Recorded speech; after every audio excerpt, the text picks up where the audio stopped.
akka nama deewee fiilingii sana mucaa harka isaatti baatee argate. Yeroo achi turte maal yaadda turte? Maal kajeelta turte? Mul'uu boqqolloo hedduu jaalladhan ture. Wanti hundumtuu geeddaramee na eege tokkitti hin geeddaramne kana hin jedhu maayikii ittiin akkaataa itti faarfannuu fi akkaataa itti waraabamu. Rakkise nama baay'ee immoo dhufee sagantaa sanarratti argamudha. Hiyyaallee magaalaa Finfinnee keessatti gara walakkaa waldootan gaafanne.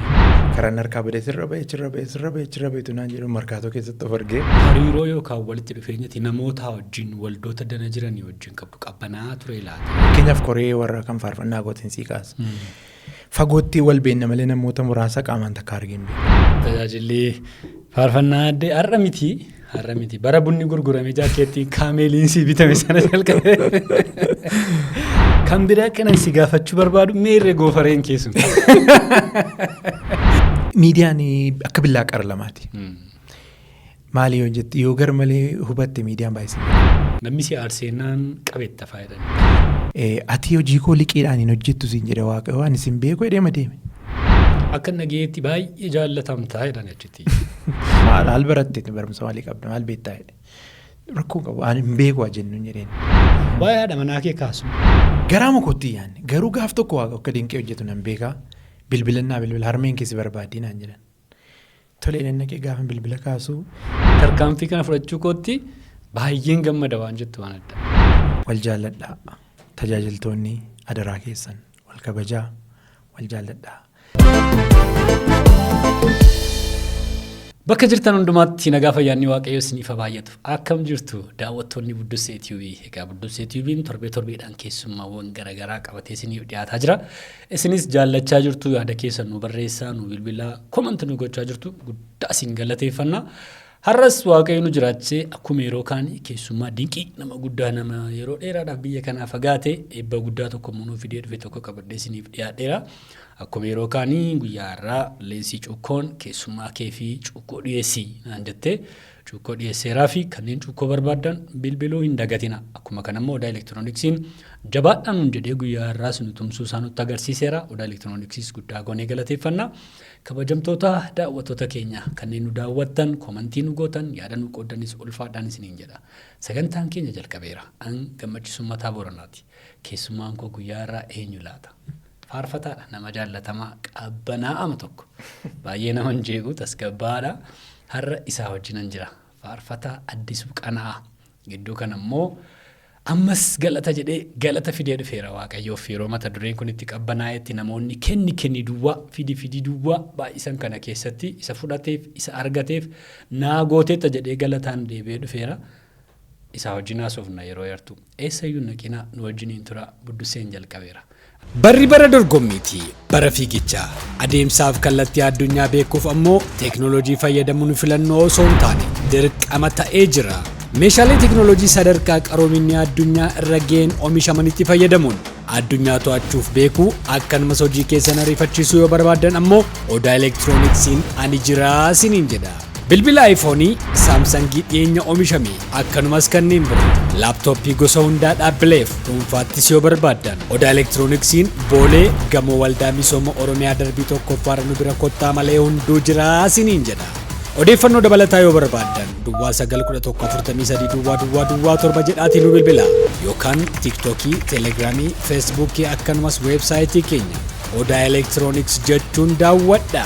Odaa elektirooniks meeshaalee teeknooloojii qulqullina qabaniif.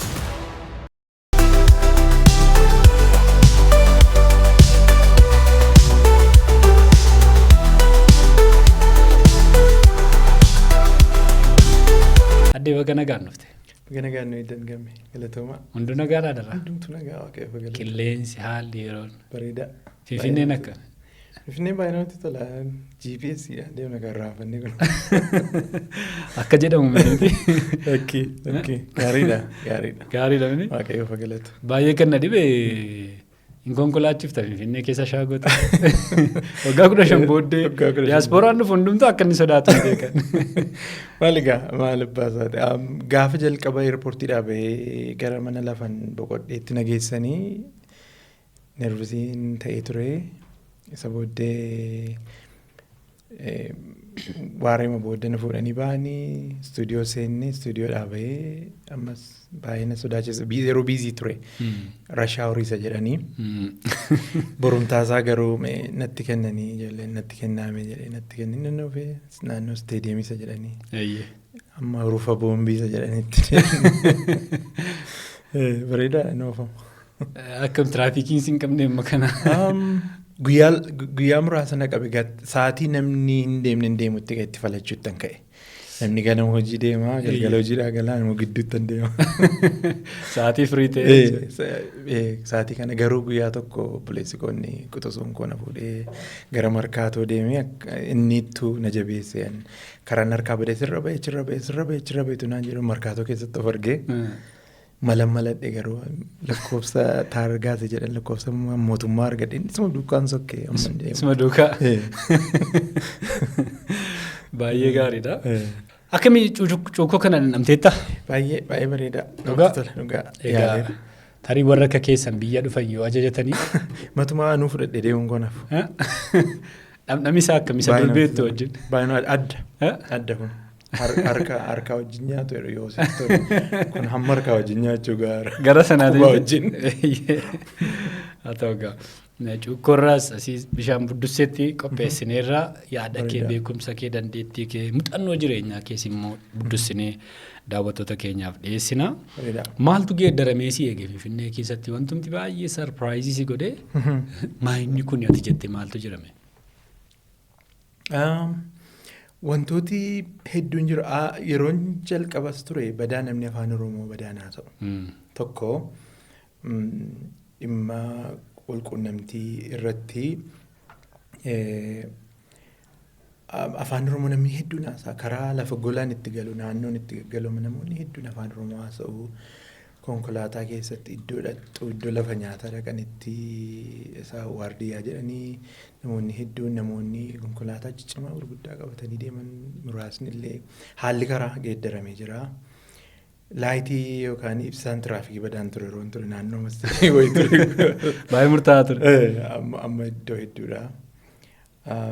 Ijoolleen koo kaalchara shookii isa jedhan yeroo lafa takkaan inni dhaqanii bitaatti galuu hedduu bitaatti hin galle naannoo booleen qubadde naannoo boolee kan qubaddu badaamam ijoolleetti bitaan galle ijoolleen hedduu jaallatanii wanti hedduun jijjiirame namni isaallee jijjiirameera namni yeroo inuma fiiga hojiidhaaf namatti tolan hundumtuu fiiga inni baay'ee bareedaadha hin jaalladha jaallatteetti baay'ee hedduu namatti tola baay'ee bareedaadha jaallatteetti ofitti nama harkisayi.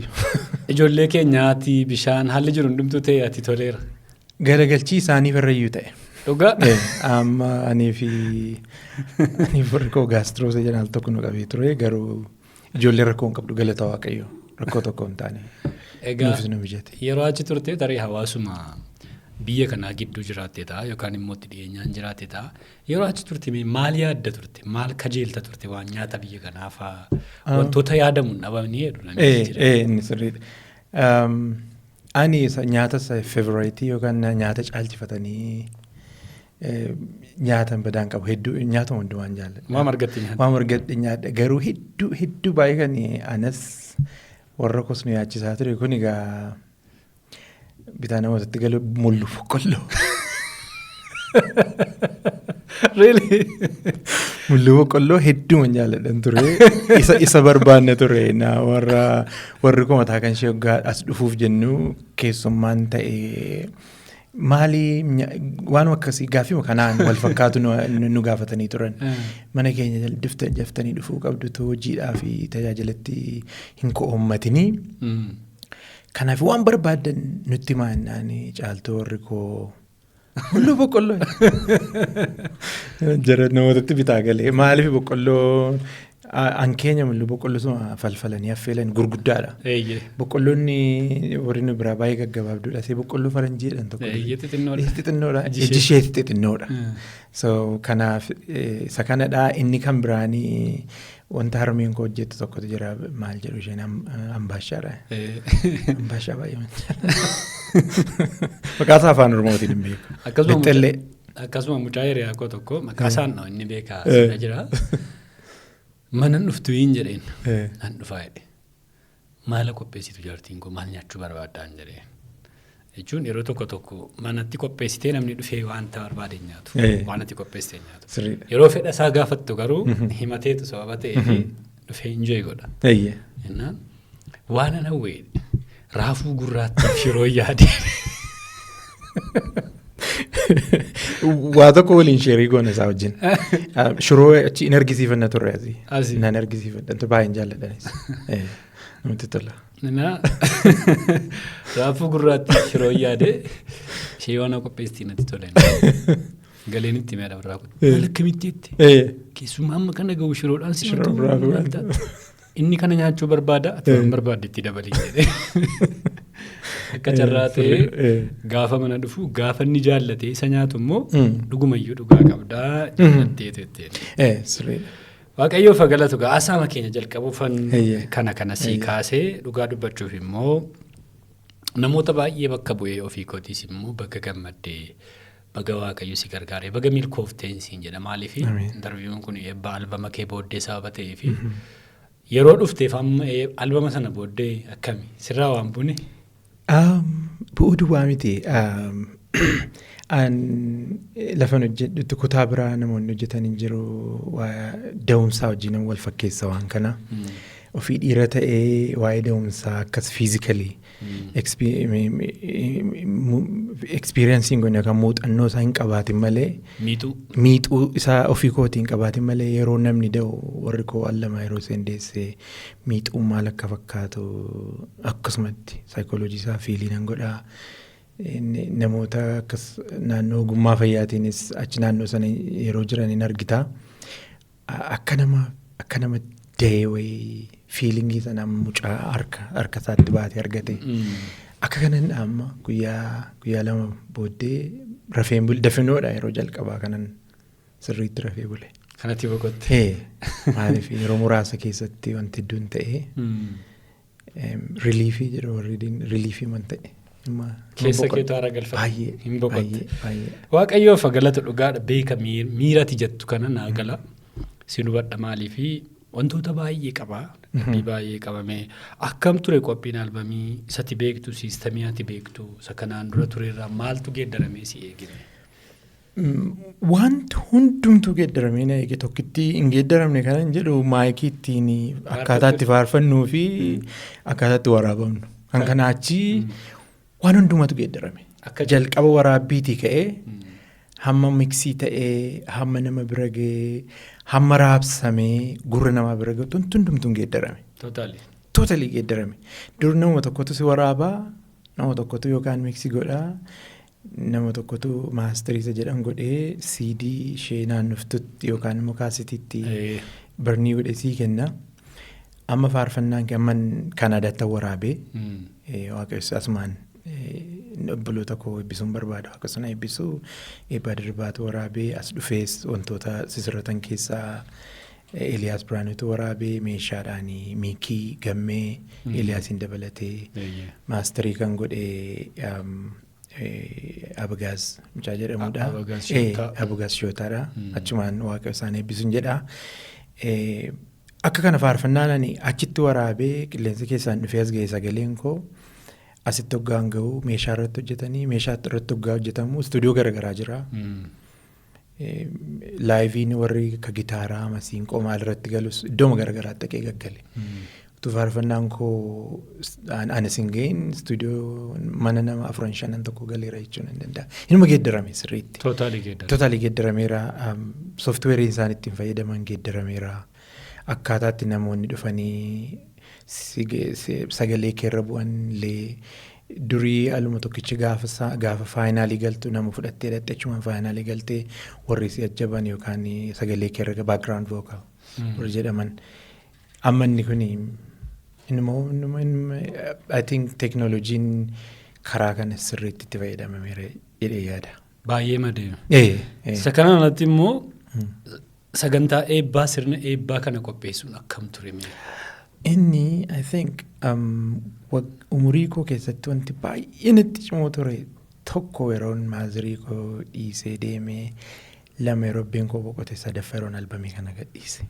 baay'ee hojiinsa baay'ee cimaa. Akkaataa itti yaaddu waan hedduu qopheessuu qabdaa. Durii ofuma keetiitu waan hundumaa jalqabdee xumurtaa amma akkaataa itti faarfannaan qophaa'u wama tokko hin beekun ture kan dhufe.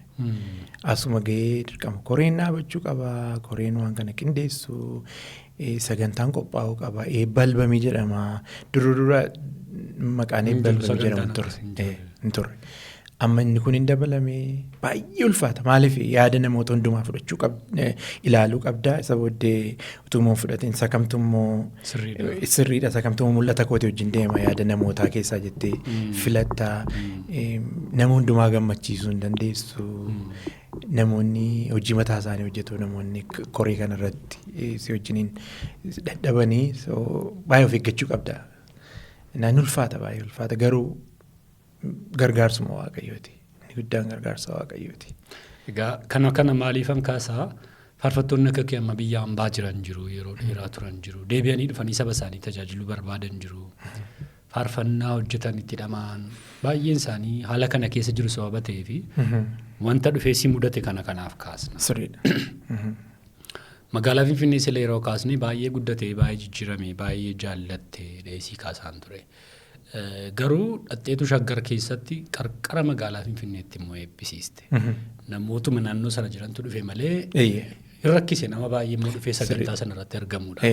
Hiyyaallee magaalaa Finfinnee keessatti gara walakkaa waldootan gaafannee. Gaafadheera xalaa waldaan koo waldaa Saalem Church jedhamu provinsii yookaan naannoo Ontario keessa jiran xalaanaa barreessaniiru xalaa fudhadheen dhufee. Xalaa sana waldoota gaggaafadheera. Tolinaan hin jenne. Akkasumatti xiqqoo si lafarana jalaa harkisanii I think akkaataatti xalaan barreeffamee kaan akka jedhu kaan immoo tarii rakkoo eebba albamaatiin wal qabatee kanaan dura ture faa kan xiqqoosee isaanittiin tolle jira.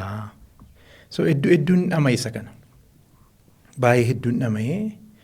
Garuu waaqayyo gooftaan isaa eebbisuu luba paasterii Niftaalem.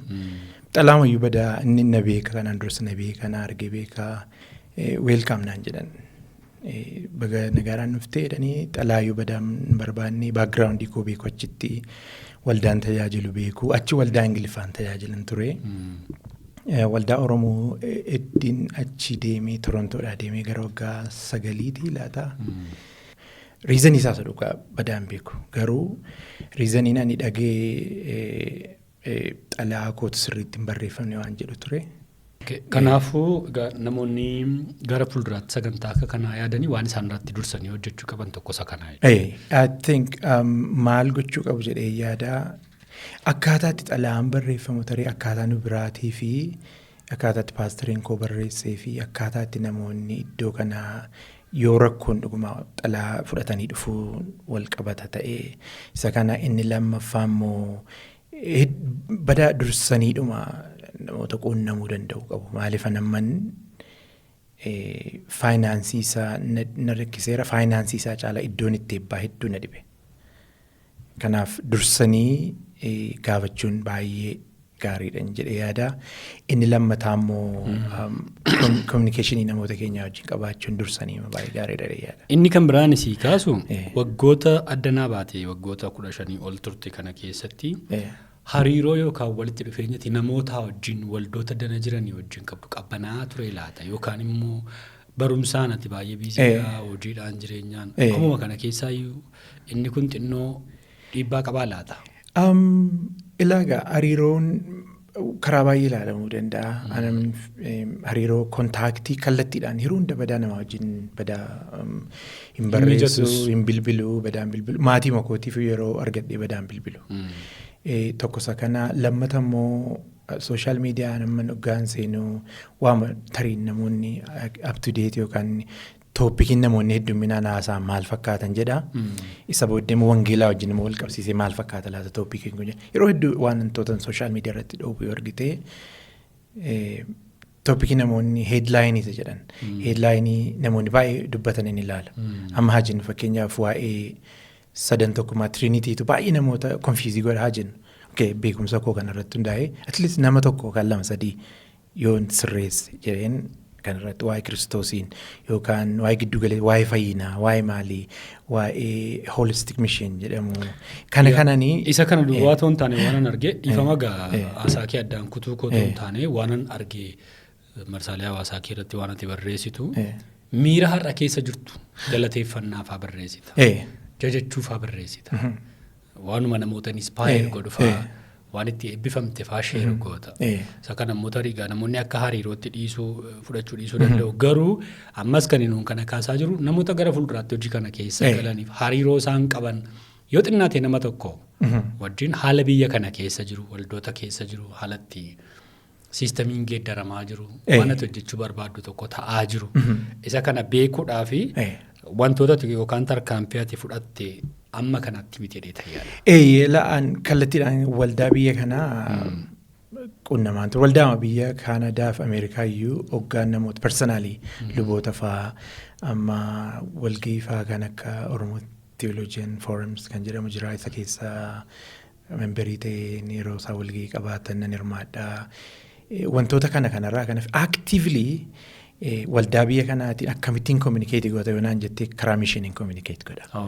Amma kurnoo koo biyya Kanaadaatti hin kaffalu tarii namoonni addisuun takka kurnoon kaffalu yeroo achitti hin kaffalu.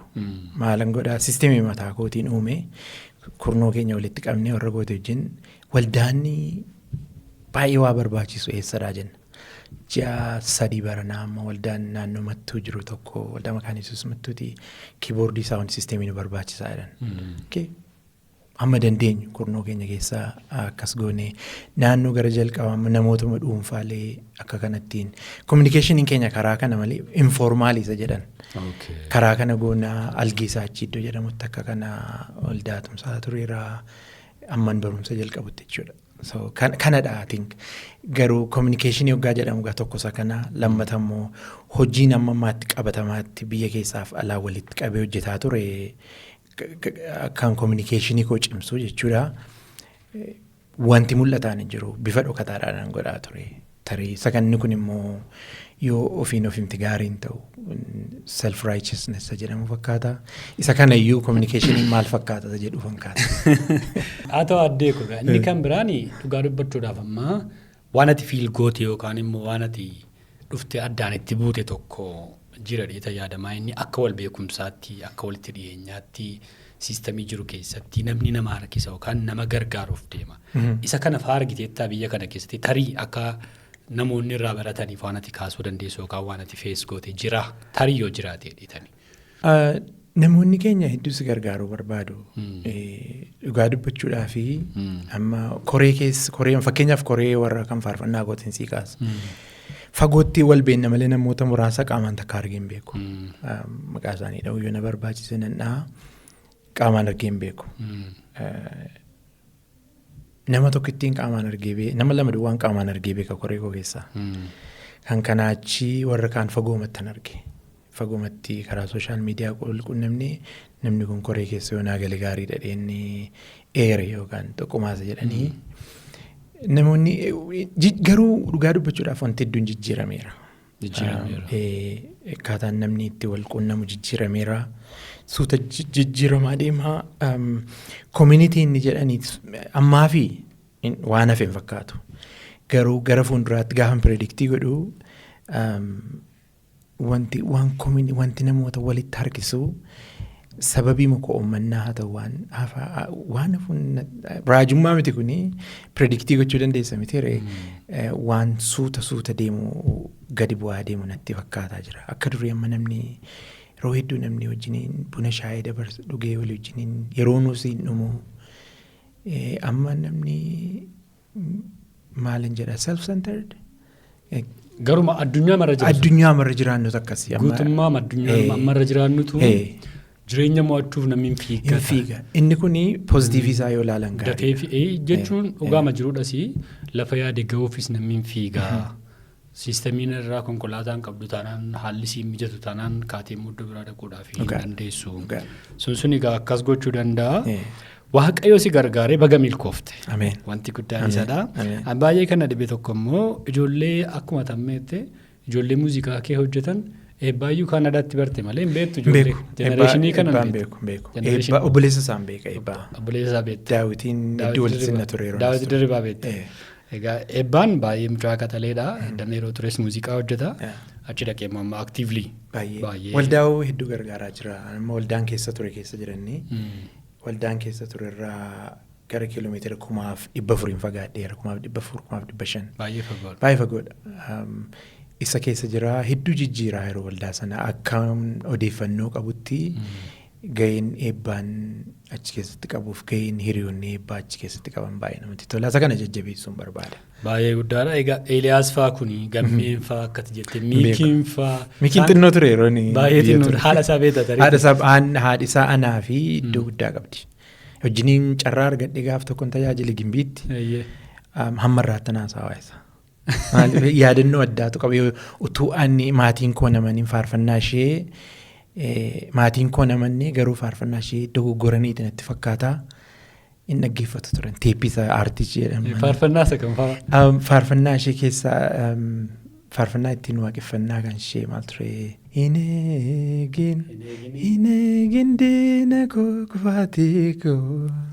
Utuutana hedduu dhadhaa jarsaa dibee gooftaan mataa koo maalsi wayyaree attam gootaree kakuu gooftaa koo waa'ee goof galee karaatti nafuura waatu malee.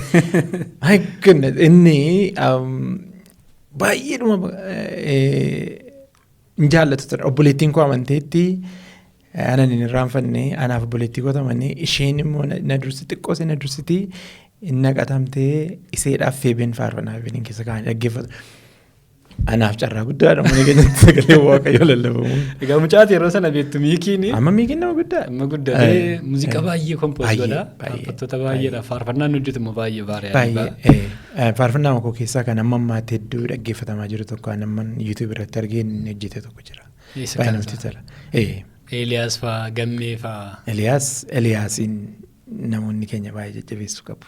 Eliyaas nama addaati. Muuziqeessitoonni nama rakkisu jedhama. Annan hamma irratti carraan akkasii bada na mudatee hin beeku. Albamii kana irratti garuu gara duraa xiqqoo na rakkisee ture. Sadan isaanii gammee bultii Miikii Eliyaas waaqa isaanii eebbisu. Yeroo muraasa keessatti ijoollee qaxaleedha. Baay'ee qaxalee jabaadhaan isaaniin jedha. Tasgabbaa'uudha amala qabu. Eliyaas adda. Eliyaasiin jajjabeessuun barbaada karaa kana. Fiicharii gara fuulduraatti muuziqaan faarfattoota Oromoo harka keessan irra jira isaaniin jechuu barbaada. Jabaadha. Isa dura garuu faarfannaa kana waraabuu yaaltee turteedhani yerooma kana durayyuu. Faarfannaan kuni utuun hin fuudhin utuun mucaan godhatin istuudiyoo gale. Mucaan koo har'aa guyyaa dhaloota isee 10ffaa kabajatti. Seenan gabaa. Ani warri koo erga fuunee waggaa 10 kabajanneerra. Istuudiyoo al sadaffaa galee sadaffaatti milkaa'e. Sadaffaatti? Kuni isa sadaffaadha. Ameerikaatti birrii harka caalaa kaffalee istuudiyoo galee dhume iddoo jedhametti kompiitara irratti gubatee naan jedhamee. Kun bara 2014 ture. 2013-14 gidduu ture. Isa booddee gaa'ela koo cidha gaa'ela koo irratti akka inni gadhiifamuuf sagantaan qophaa'ee ture. Namoota sarpiraayizii gochuudhaaf jechuudha.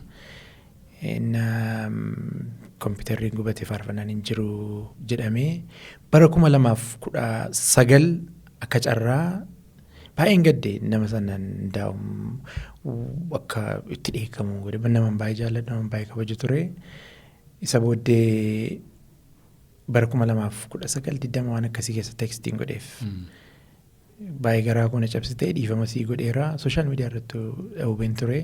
Dhiifama sii godheera amma garuu ani adeemuun barbaada akkas akkasiin jedheen waan si dhibu keessaa faarfannaan namoota hundumaa kompiitara Oromoo muuvii sosochootaa ture gubatee kan kee argameera naan jedhe. Yeroo sana booddee? Amma kana booddee isa booddee amma bara 2025-24 immoo nuti ogummaa fayyaa neersii baranneeniif warri koo eebbifamne turre eebba sana irratti gadhiisuuf namni tokko too hin beekin. Cal jedheen waraabeen sooshaal miidiyaa irratti namoonni itti eebbifaman jedheen qopheessee ture. Haala maatii isaanii haa ta'u haala maalii haa ta'u mijenne xiqqoo seenan gaddee isa booddee yaadataa shirii wajjiniin mari'adhe maalan godhaa faarfannaan hin dhiisamoo biyya dhufuu hin dandeenye faayinaansii rakkoo faayinaansii dhimma barumsaa maal wal qabate barumsa 2 wal duukaa baradha ture. Al tokkicha hojii immoo paartaayimii isa jedhanii hojjedhaa maalan godhu wennaanii qo'ee mucaan namni baay'ee gaariin tokko jira Eliyaas jedhama wajjiniin haasofnee akka inni si gargaaru goonaa naan jedhan lafaa ka'een hojjedhaan jedhanii lafaa ka'ee hojjettaa isa booddee konkolaataa kireeffannee lafan jiraadhu sa'aatii 17 sa'aatii 18 of ijoollee koo qabadhee jechuudha. Ijoollee koo qabadhee ho'a qorra isaa keessa cabbii ho'a miti qorra ture yeroo sana. Qorra isaa ijoolleen immoo mana barumsaa dhaqu turanii isa booddee fudhadhee ijoollee fudhadhee Torontoon dhufee eebbaa wajjiniin nanaa guyyaa tokko ittiin haasa'e eebbaa wajjin gaafuma sana immoo wal barree eebbaa wajjin. Eebbaan jedheen an faarfannaan waraabuu barbaadaa faarfannaa waggaa 10 stuudiyoo galeera warroota akka miksii ta'uu jalqabanii dhagayeeraan faarfannicha keessaa jechuudha. Waraabuun barbaadaa nan kottu naan jedha kottu waraabnaa innaan akkaataatti erginu biyyatti erginu beekaa naan jedhee maal isaati daataasaa faayilaan ergame. Eebbaan guyyaa 2tti waraabeef ta'e ati guyyaa 2 faarfannaa 5 guyyaa tokko natti fakkaata eebbaan na sirreessuu danda'a. Waraabnee fitnee Eliyaasitti argame Eliyaasiin takka argeen beeku miikii yeroo inni mucaan ture hin beekaa gammee takka argeen beeku wal harkatti hiratanii ijoolleen tokko na didanii turan gatii jedhanii diiyaaspooraadha gatii ol kaasuu na didanii turanii waaqa isaan eebbisu garuu miikiinis gammeenis Eliyaasis gatii anuma yoon gaafanne. Hojii kan durseen itti ani barataadha diiyaaspooraa waggaa jedhamu birrii diiyaasporaan fuula duran namaa kan dhufu biyya inni jiraatuuf haala inni keessa jiraatu osoo hin taane birriidha waa'een nama sanaa ani waggaa 15 ture waggaa 15 keessatti waan hedduu gochuu dandeessa akka viyuu namootaatti sababni Eliyaas faan naan tolee naan jedhanii hin waraabanii eebbaan waraabee ergee torbee 3 keessatti meeshaan jalqabee xumuramaara naan jedhan. Akkasumatti raawwatee ji'a 2 guunne iyyuu gaafan dhufu immoo miksidiyyuu ta'eera. Sagalee tokko ta'anii faarfannaa 3 arfan tokko irra deebi'ee galee warri deggeran sagalee deggeran hin galaniin xumuramee gaafa sanaan galgaluma sanaan hojiitti seenee gaafan biyya dhufee Maarch 31. Waaqayyo gada dhabbii kee jetti sii geeddaree yeroo booddee waaqayyo galatu akkasii takka hojiin tajaajilli bu'aa bahii qaba eebbi akka kanaa tarkaanfiin akka kanaa baay'ee qormaatuma sitti ta'ee si dadhabsee jiramti dhiisuu itti fufuu keessa si gashee ture jechuudha amma kana. Anduguma amantii koo wanta qoran keessaa tokko isa kana ture. Faarfannaa dhiisee hojii wangeelaa kan biraa hojjedhu laata jedhee faayyaade garuu rafuun dadhabe. Hamma dhumaatti kan na dhiibee puushina godhee tokkoffaa warra kootii lammaffaa harmee kooti. Meerri faarfannaa namni asii waldaa kootii na gaafatanaan jetti harmeen koo. Mucaan keessa na kam ta'ee faarfannaa maa dhiisee faarfannaan isaanii durii yoo mammaatti yeroo baasii keessa jirru yeroo makiinaa ishee xiqqoo laadaa miti maashee ishee xiqqoo ishee miila 3 qabdu kana. Baajaajii keessatti faa dhageenyaa maaliif dhiisinaa jiru maal taateenaan meenaa kadhadhaa hin jedheen warri koommoo dhiisuun kun du'aaf jireenya naan jettee dhiisuun qabnu baay'ee waa'ee faarfannaa irratti haasofna manatti. Faarfannaa faarfattootaaf gulaala calluma jennee. Waa'ee faarfannaa kana keessaa baana galatoomaa jedhime namoota waliin aansoo kana keessatti gargaaran hundumaa galatoomaa jedhime. Carraa kanaatiyyuu naaf kennuu keetiif waaqayyo gooftaan si eebbisu baay'een si galateeffadhaa. Gisa kaameraa keessanis baay'een galateeffadhaa. Cina koo kan dhaabatan hundumaa jalqaba naaf kadhachuurraa ka'ee hamma meeshaa hamma koree hamma carraa iddootti eebbifamuu ga'u hundumaa. Dhimma kana keessatti kallattii garaagaraatiin mata duree hojii ani maqaan dhahin irratti hirmaatan hundumaa galatoomaa waaqayyo gooftaanis na eebbisuu gatiin keessan waaqayyo fuulduratti guddaadha. Egaa tajaajilli faarfannaa addee har'a miti bara bunni gurguramee jaakeettiin kaameeliin sii bitame sana jalqabe deemee faarfate dhameetu yeroo sana kun sun kan sii bitame meena harmee kootu giiftii jedhu kennaa naa bitte kutaa 10 yoo maatirikii gaarii fidde uffata sii bitaa jedhan uffatan barbaadu naa bitu waan jette kana ture waliigalteen keenya booddee kutaa 10 qabxii gaariin fidee kaameelii naa bitanii kaameeliin sun immoo kan nama guddaatii kobbortaama fakkaata guddaama kanaaf suuraa isaan qaban ture. Surree wayii tokkos jira isa duukaa. Surreen isaa surree nama biraa gaana bukkee. Guddaa tokko. Isa kana malee maa inni yeroo sana baay'ee sagantaa dinqii tokko jira sagantaa rooboot jedhamu tokko. Burqaa roobooti. Burqaa rooboot sagantaa jedhamu sagantaa kadhannaati baay'ee kadhatama ture sagantaa sana keessatti. Gubaa'ee rooboot. Burqaa rooboot otoo hin taane gubaa'ee rooboot jedhuun. Akkamiin yaadattame kadhannaa yeroo sanaa hafuura yeroo sana ture. Adda mana Aaddoo Iddoo jedhamutu gandigaa maqaadhaan himama miti kan koo Dirgim jedhamti shogooma keessa akkas gara gadi buutee immoo Aaddoo jedhu Aaddoo sanatti yeroo hundumaa kadhatu inni mana sanatti mana harmee sannaa ifaa jedhu qaama yaadadha mana harmee Iliyaasaa kan faarfatu ana yaadasaa mitikoo waggaa jiru warri kaanii kadhannaan achitti ta'u. Dhugaa dubbachuudhaa fi firii gubaa'ee rooboot sana dhanu waldaa makaanisus jala jiru garuu abidduma kana inuma kadhatu gaafa achisii kadhatamee bahu gaafa baadiyyaa iddoo biraa dhaqxu yaadoo fa'aa wajjinii yaadannoo tokko qaba meeqa faatu kufee jenna maal jechuudha seexana matiyyee ba'a dhuggaa faarfannu kiraara yoo inni fakkeenyaaf amma gara baadiyyaa dhaqee meeqatu sii kufee fa'aa jenna xinnoon hin beeknu kan milkaa'ina keenyadha. Yeroo sana seexanni rooyyee bahu anna yaadadha namni tokko mataa bahu amma kiroonik heedeekii jedhan maayigireenii jedhan. In kadhatamaa fi in kadhatu na yaadadha dubartiin waldaa borooshoo jiru amma lubbuudhaan jiru ta'een beeku. Gaafa aniif yaada isaan faarfannee jennu gadi ba'anii yaaduun illee yaadate ta'een beeku gadi ba'aniitu maqaa isaanii illee argaa badee mataa bu'uun koo na dhiisetu isin faarfattaniidha. Kun jira namoonni dhukkubuma garagaraatti hiikaman jiru faarfannaa numatti wangeela faarfanna gaa. Yeroo dinqii ture yeroo addaa. Addisuun achitti hojjetame jechuu dandeenya. Dhugaa amma wangeela irra guddaa kanan beekanii iddoo sanatti kanan baradhe karaa nama Waaqayyoo Gammachuu jedhamu amma lubanatti fakkaata. Wangeelin ni barsiisu abbeensaa abbee Tolashii kan jedhamu wangeelli isaan barsiisanii dhugaa dubbachuu wangeelaa akkamitti akka barsiisuu duwwaa ta'uu danda'e ati ofii keetii of dandeesse akkamitti wangeela ofii keetii qayyabachuu qabdaatiin jedhu gubaa'ima sana keessatti immoo kennaan kee akka guddatu kan godhanii hin jiru maal godhu yoo waa sirraa arganii yoo kadhannaa sirraa deema yoo jedhan kadhannaa sii kennu baay'inaan sagantichi hedduudha yoo faarfannaa ta'e faarfadhu siin jedhu yoo lallabdate amma lallabee beekaa. Kadhannaa kana yeroo dheeraan dhuunfaatti malasa community wajjin kadhatan badaanaa wanti inaan dhufu dhuunfaatti hoggaan kadhadhu malee kun jira akkaataa kamiin soomanii kadhachuun maal akka ta'e kadhannaa dhumtuu maal akka ta'e achumatti wangeela hamma ammaatti keessa kootti gadi fagaatee jiru hedduunsaa achidha. Waaqayyoo fagaatu. Dhimmoori ijoollummaati kanaafan sana kaasee kan biraa kanan si gaafachuu barbaadu meerree goofareen keessuun.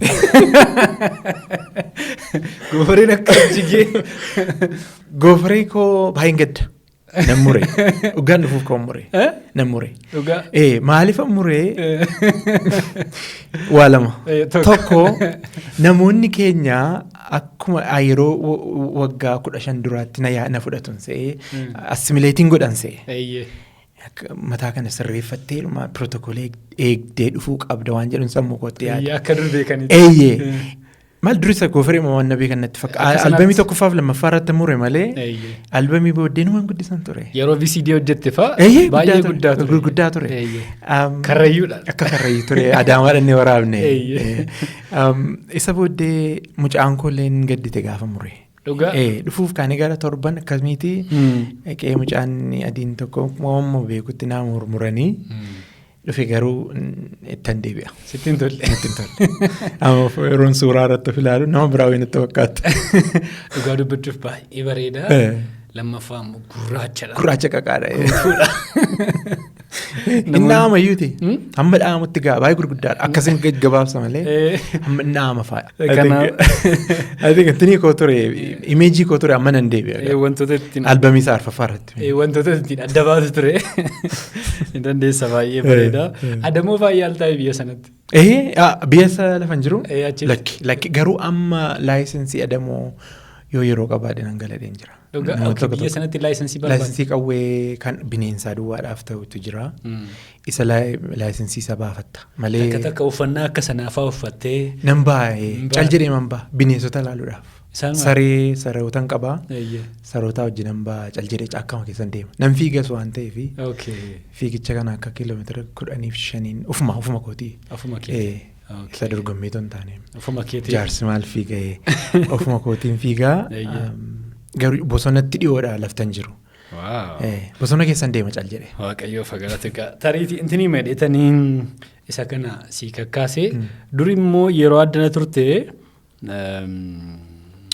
namni si aarseenaan qabeetta faayidanii. Inaasabuu akka zimmitanyaata jedhanii. Callisaa wayitii. Callisaadha garuu waan aarsu dafee naaruu gaafa naare maal jedhu warri wanti sammuu qoratanii kontirooluu amman hin dandeenye. Of to'achuu. Kun machiruutii keessa sii dhufa gaa. Bilchina keessa sii dhufa waan akka xiqqoo tokko faa jimmaatti akka barachuu. Isheen faa jirti. Ijoollummaadhaan ishee kanaafaa yaallee ture. Garuu yeroo biyya jirtu nama shanfaa walirra natti beektaadhaan gaaf tokko. Nama afurii natti fakkaata. Shanmita afurii. Obboleettii kootu iddoo ta'e jira. Heerumtee. Achiin dhaqee sanbatadha waldaa tajaajillee achi dhaqeen bahee isa booddee ishee dubbiseen galaa jira. Ijoolleen afur natti naanna'anii nareebuuf ka'anii turan. Isa natti fakkaate namni isaan na yaadata tokko fadaa. Ijoollee afur kan na caalanii jiru turanii akkasii isa kana namni ganii. Isa kana yaadatu hin dubbatu garuu immoo yoo itti bu'anii qoosaan beekudhanii maqaa. Kan biraa immoo jedhanii galgala tokko sagantaa yaadannoon sii kaasa gaasa yeroo biyya kana turte. Sagantaa bultii galgalaatu jira. Yeroo sana namni kophee qabu iyyuu badaan jiru jedhani. Lafa deemna. Lafa deemna hundumtu lafuma deema. Galgala gaaf tokko sagantaa bultii galgalaatu jira. Miilli addisuun addaataa jedhani. Adii madan. Dukkanuma keessa addaataa. Yeroo sagantaan jalqabu waaqayyo isinii kariinaa fite naa galateeffadha. Ijoollee hiriyaatu gootiin goomse. Ganama gaafa gadi ba'anii. Kophee laastikii Kophee laastikii adiifateera. Akkamitti akkasumas jette erga galateeffanne. Na qabaniim. Akka kana sagantaa bultiiti waldaa Boroshogoo jedhama maqaan Yesuusii Boroshogoo hin bulla galgala sanbadduraa ibsaan hin jiru akka ammaa kana. Dukkana. Korraazisee jedhaniif shaamaafaa jira. Nama shawwaduu dandeessaa jechuudha. Karaa ittiin shawwadadhuun argadhe yaadasaafaa. Mitikkuu waggaa yaadasaa lalisaa hiriyoota kooti warra kun kanaaf maqaa isaanii yaadadhe kaasa. Gara ibsaan hin jirretti tana deema beekaa. Gaafa na ilaalanii kopheen kun adiidhuma kana. Adiidhuma kana naan lalisaanii mucaan jedhamu alatti na baase. Gadi baanee ji'atti ilaallaa jedha. Hin ilaalu garuu natti siqu sodaatu akka warri keenya wayii akka isaanii sooressa wayii ta'anii itti fudhataniiti. Ilaalanii naani addeensinii kari bitteemme waliin jedhu ijoolleen.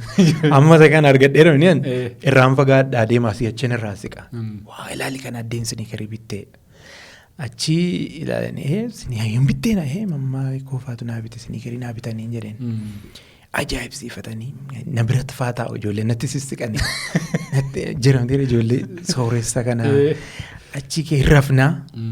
Hoggaa rafnu mucaan lisaa jedhamu kun abshaala. Halkan an uffadhee rafe maaliif yoon ofitti baasee qaqqabatanii argu jedheen xiqqoosee uffadhee gaafa rafu halkan dhufee qaqqabatee arga gurbaan. Kadhannaa booddee rafnaa xinnoos immoo boqoo gaddeeffanne. Achi argee kophee laastikii kana ganama bishaqaa maal jedhama. Akkasuma jedhame. Na teessisuma didanii jiru. Ani immoo sin argadheeraan jedheen halkan guutuu boonse. Yaadannoo akkasiifaa kaasu ijoolleetu barumsa kana egaa baay'ee jaallattaa iddoo gara biraattis kaasteetta. Dhugaa dubbachuuf ati isaatii warraa keessa barumsa baay'ee jaallattu. Karaa fayyaa baay'ee baratteetta. Ammas itti fuftee akka barachaa jirtu yeroo gara garaatti kaasteetta. Akka barumsi fayyaa hin cimaa jedhama. Baay'ee yeroo nama gaafataa jedhama. An digirii masa tokkoffaan fudhadhee garuu amma isa guddaan itti fufee jira. Fayyaadhumaani? Lama baradha. Theolojii amma digirii maastersii 2 yuunivarsiitii Magalee baradhee isa booddee xiqqoo ittiin hojjedhee paastorummaa otoo hin taane hojii barsiisummaa hojii wal qabatee yeroon Torontoo ture Hamilton magaalaa jedhamtu Torontoo ture xiqqoo ittiin hojjedhaan ture isa booddee ogummaa fayyaa BSc digirii isaa utuun baradhu immoo amma immoo PhD jalqabeen teolojii moo fayyaa? Amma lamaan isaa amma NPA hojii isa nursing practitioner jedhu isadha. Isa biratti immoo PhD koo doctorateii koo Luther's Theology of the Cross and Sanctification waan akkasii kana akkamittiin immoo uummanni kiristaanonni Itoophiyaa ilaalu kan jedhamu peeperee hojjechuudhaaf qophaa'aa jira. Garuu gaddaanan dhaabe amma jireenya lamaansaa wal duukaa dhiibuun natti ulfaate hojii kaasitii kan ammoo gara fulbaana isa darbe eegalle. So fulbaanuma sanan yeroodhaaf ministiraaktarii kootti meen addaan dhaabe. So barumsa sana addaan dhaabe amma hojii paartaayimii hojjechaa utuun jiruun as dhufe. Itti deebitaa jechuudha? Sirriitti itti deebi'a. Lamaansaa ittiin deebi'a. Egaa baay'ee gaariidha. Barumsa teolojiitiin hin barsiiftaa jechuudha barumsa barsiiftaa. Paartaayimiidhatu daqiiqaa sa'aatii 20 duwwaan barsiisan ture.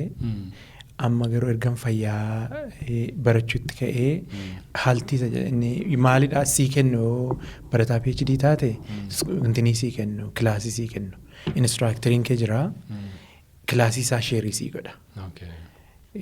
Kilaasii jedhamu introduction to theology waa'ee image of God warruma adii nama baratu hundumaa barsiiftaa jechuudha. Ijoollee 22 natti fakkaata kanan barsiisuu jalqabee ture barattoota jechuudha maastersi isaanii baratu. Maastersi baratu TA kan jedhamu jira maalirraa teaching assistants. Ijoolleen immoo digirii jalqabaa baratan jiru. Isaaniinis hin barsiifta. Torbanitti kootaa gochuu qabda torbanitti sa'aatii 20. Amma isa kanaan arga fulbaanaatiin yeroodhaaf dhaabe.